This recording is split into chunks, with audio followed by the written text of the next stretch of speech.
अब देखेंगे कुछ कुछ शब्द। सबसे पहले देख लेते हैं टिश्यू। टिश्यू कल्चर आ रहा है तो टिश्यू कल्चर, ठीक। टिश्यू कल्चर बेसिकली है कुछ नहीं। टिश्यू के मतलब आप जान रहे हो एक सेल है, ठीक। और यही अगर कोई बहुत सारे अगर सेल के ग्रुप होगा, बहुत सारे सेल के ग्रुप होगा तो इसको बोलेंगे टिश्यू। तो इसी का कल्चर करके अपन प्लांट बनाना है, उसको बोलते हैं टिश्यू कल्चर, सिंपल से भाषा में, ठीक है। टिश्यू समझ गए। तो टिश्यू कल्चर क्या है? वो सेल, ग्रुप ऑफ सेल को टिश्यू कहते हैं। एक सिंपल से इंग्लिश में अगर लिखना होगा तो आप लिख लेना कि group of cell, group of cell is called tissue. ये है टिश्यू, ठीक।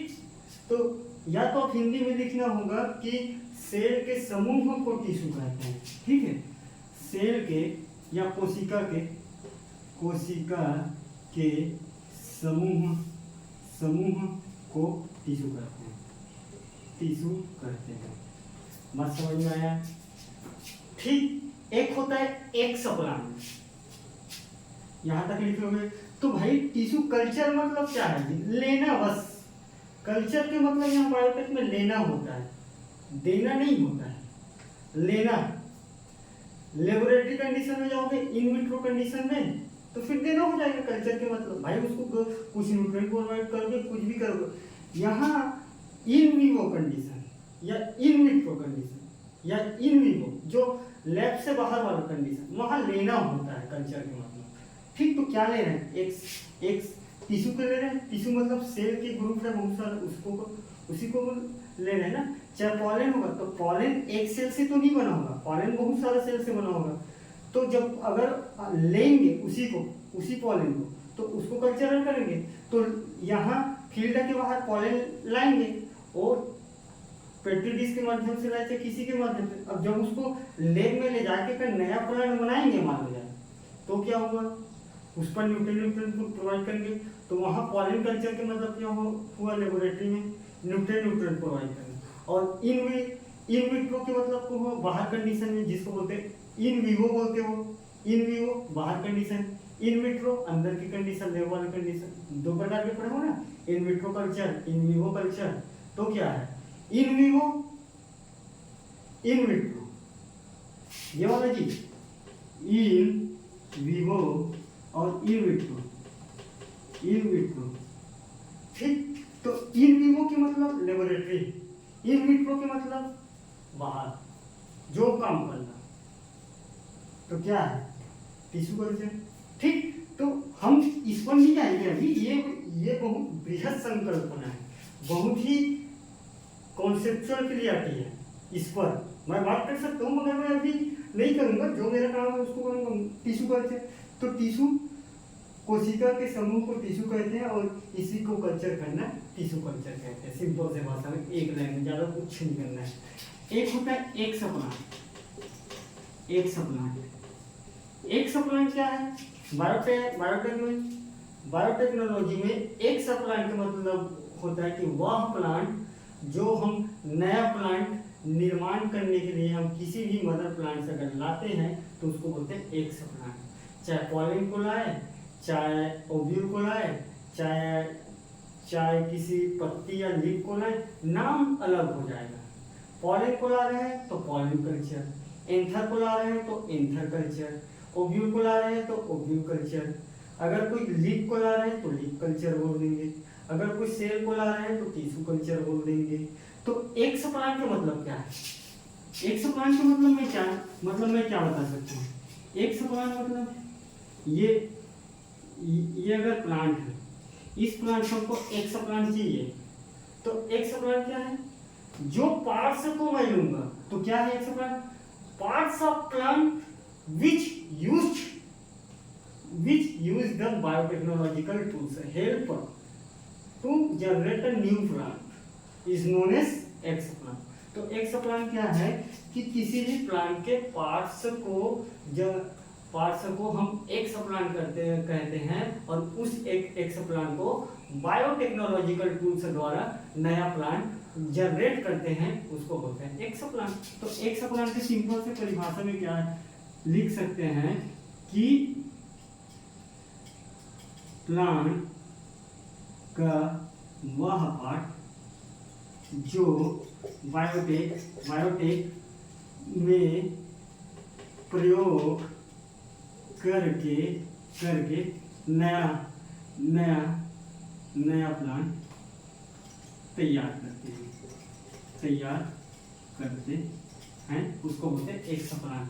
अगर मैं यहाँ पॉलिन को ले रहा हूँ तो उसको पॉलिन कल्चर बोल दूंगा। अगर मैं यहाँ के ओव्यूल को ले रहा हूँ तो ओव्यूल कल्चर बोल दूंगा। अगर मैं सीड को ले रहा हूँ तो सीड कल्चर बोल दूंगा। अगर मैं किसी लीफ को ले रहा हूँ तो लीफ कल्चर बोल दूंगा। और अगर मैं कोई लीफ के कंप्लीट टिश्यू को ले रहा हूँ तो टिश्यू कल्चर बोल दूंगा। तो एक्सप्लांट क्या है भाई? प्लांट के वह पार्ट्स हैं जो बायोटेक्नोलॉजी में प्रयोग करते हैं और उससे नया प्लांट का निर्माण करते हैं, उसको बोलेंगे एक्सप्लांट। एक होता है कैलस, ठीक, कैलस भी बायोटेक्नोलॉजी के अब वृहद संकल्पना है। आप डेफिनेशन में उनको लिखते रहेगा, ये सब लिखना पड़ेगा। कैलस बोलते हो तुम लोग। कैलस क्या है? सेल के अनविस्तृत रूप को ही कैलस कहते हैं। कैलस कल्चर होता है, बाकी कैलस क्या है? जो सेल की ग्रुप है तो सेल की ग्रुप क्या है? व्यवस्थित होगा, मगर यहाँ क्या है? वही सेल की ग्रुप अव्यवस्थित तरीका से है, तो उसी को बोलते हैं कैलस। और जब अव्यवस्थित तरीके से जो सेल है उसको बायोटेक्नोलॉजिकल टूल्स के माध्यम से नया प्लांट बनाते हैं, तो उसको बोलते हैं कैलस कल्चर। तो कैलस क्या है? एक लाइन में याद रखना,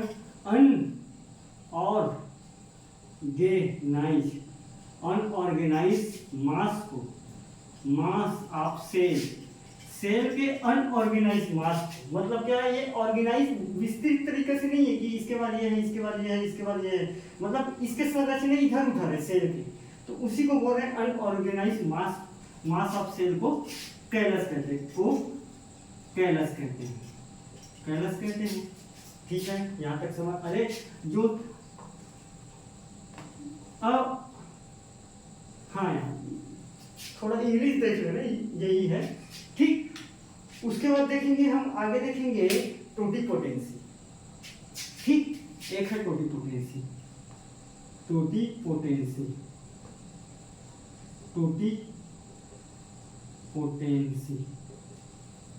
पोटेंसी मतलब क्या होता है? क्षमता, एक लाइन से, ठीक। तो टोटीपोटेंसी क्या है? किसी भी सेल में नया प्लांट बनाने का कितना एबिलिटी है, उसी को बोलते हैं टोटीपोटेंसी। भाई बायोटॉक में तुम एक सा प्लांट लाओगे तो एक सा प्लांट क्या है? एक सेल है, उस सेल में कितना क्षमता है भैया नया प्लांट बनाने का, उसी को तो बोलते हैं जी टोटीपोटेंसी। इंग्लिश में एक लाइन में लिखा रहता है ability of cell to generate a new plant, ठीक। तो मैं लिख देता हूं कि किसी भी सेल में वृद्धि और विकास की क्षमता कितना है न्यू प्लांट बनाने की, उसको बोलते हैं टोटीपोटेंसी। इंग्लिश में लिखूं ability of cell to generate a new plant, English में, ठीक। तो इंग्लिश में लिख देता हूं ability to cell generate a new plant बनाने के लिए किसी भी सेल में कितना एबिलिटी, कितना क्षमता है, वही है टोटीपोटेंसी। हिंदी में बोलना चाहूँ तो किसी सेल में भाई कुछ भी सेल हो सकता है, पॉलन भी सेल हो सकता है, ओव्यूल भी सेल हो सकते हैं। तो जो सेल हम ले रहे हैं प्लांट बायोटेक में, जिसको हम एक्सप्लांट बोले हैं, तो उसको हम एक सेल मान के चल रहे हैं। तो टोटीपोटेंसी क्या है?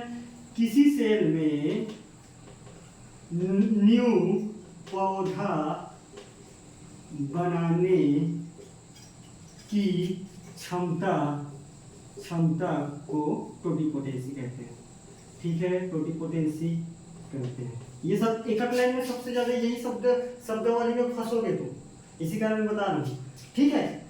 ऐसे लिखना है, इंग्लिश में लिखना है तो इतना ही लिखना है, हिंदी में लिखना है तो एक लाइन बढ़ाना है बस। यहाँ ऐसे लिखना है कैलस क्या बोलेगा तो, ठीक है। अब उसके बाद आता है एसेप्टिक कंडीशन। एसेप्टिक मतलब वो मलमूत्र वाला टैंक वाला एसेप्टिक नहीं, यहाँ एसेप्टिक मतलब जो लेबोरेटरी कंडीशन में एक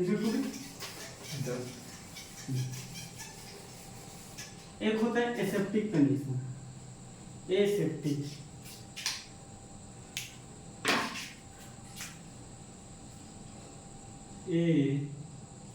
aseptic, aseptic, aseptic, aseptic condition का मतलब क्या है कि फ्री फ्रॉम माइक्रो ऑर्गेनिज्म, किसी भी माइक्रो ऑर्गेनिज्म को क्या बोलते हैं, सूक्ष्म जीव से, ठीक, सूक्ष्म जीव से बचाकर जो हम काम करते हैं उसको बोलते हैं एसेप्टिक कंडीशन। तो एसेप्टिक कंडीशन का मतलब क्या है, फ्री फ्रॉम माइक्रो ऑर्गेनिज्म, चाहे किसी भी जीव हो, चाहे विषाणु हो, चाहे फंगस हो, चाहे बैक्टीरिया हो, चाहे कुछ भी हो, कुछ भी हो, यहाँ कुछ भी हो सकता है।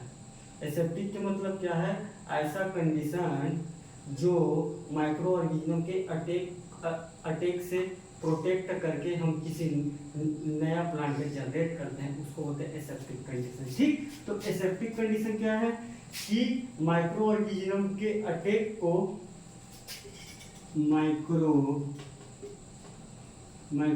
ऑर्गेनिज्म मतलब सूक्ष्म जीव, ठीक, सूक्ष्म जीव के अटैक्स से प्रोटेक्ट मतलब रोकेंगे ना, प्रोटेक्ट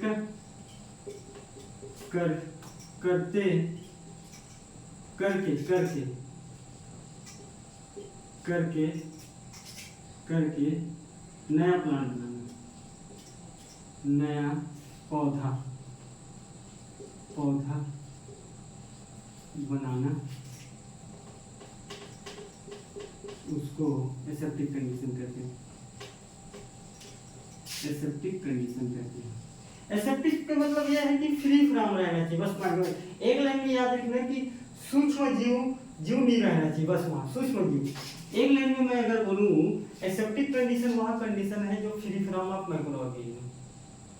माइक्रो ऑर्गेनिज्म के अटैक हो चाहे कुछ भी हो, उसको रोकना ही एसेप्टिक कंडीशन कहलाता है। यहाँ कंडीशन दे दी हूँ, आप लिखिएगा कंडीशन, ठीक। एसेप्टिक कंडीशन का मतलब ये होता है।